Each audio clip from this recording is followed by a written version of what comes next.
Hey guys, back to my new blog. আজকে আমরা ডাঙ্গারহাটে মেলা দেখতে এসেছি। দেখো, এখনো মেলা চালু হয়নি। 17 তারিখ থেকে মেলা চালু হবে।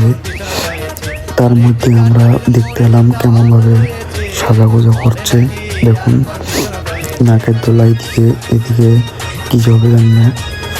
এখানে চুরিমালার দোকান, মেয়েদের দোকান। এখানে চুরিমালা সব পাওয়া যাবে ফ্রিতে দিবে না, কিন্তু মানুষে নিবে। অনেক মেয়েরাও আছে, আমার বউ আছে, অনেক মেয়ে আছে, ভালো আছে, ভালো থাকে কি না থাকে এখানে। এটা আমার জুয়েল দাদা হয়, বুঝতে পারলে। তার সাথে আমি আছি ডাঙ্গারহাট খানপুরের কাছে মেলা হচ্ছে। সবাই অবশ্যই দেখবে।